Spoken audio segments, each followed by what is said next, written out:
Assalamualaikum dan salam sejahtera Hafiza. Waalaikumsalam dan salam sejahtera Akila. Maaf mengganggu masa awak sebentar. Saya sedang menjalankan tinjauan ringkas bagi mendapatkan maklum balas berkaitan Google Site yang telah saya bangunkan. Saya amat menghargai jika awak dapat meluangkan beberapa minit untuk menjawab 3 soalan. Boleh Akila, silakan. Baiklah, soalan yang pertama.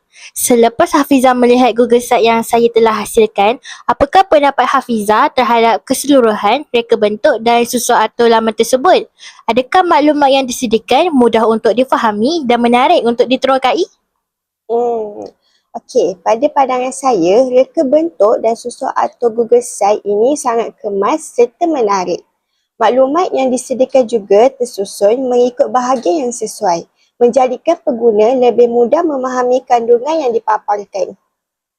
Macam tu. Baiklah, kita ke soalan yang seterusnya. Okey. Baiklah, apakah bahagian atau elemen dalam Google Site yang Hafiza rasa paling menarik dan membantu pengguna untuk memahami kandungan pembelajaran?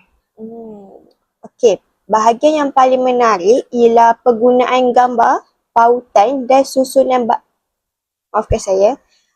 pautan dan susunan bahan yang sistematik. Elemen tersebut membantu pengguna memahami isi kandungan dengan lebih jelas serta menjadikan pembelajaran lebih menarik.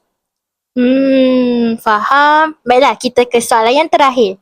Adakah Hafiza mempunyai sebarang cadangan penambahbaikan untuk menjadikan Google Site ini lebih interaktif, menarik dan mesra pengguna pada masa akan datang?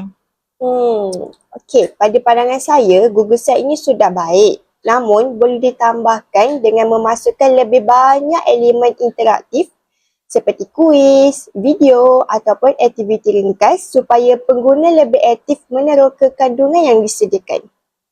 Baiklah, terima kasih Hafiza sudi meluangkan masa bersama saya. Jumpa Sama-sama, lagi. Akila.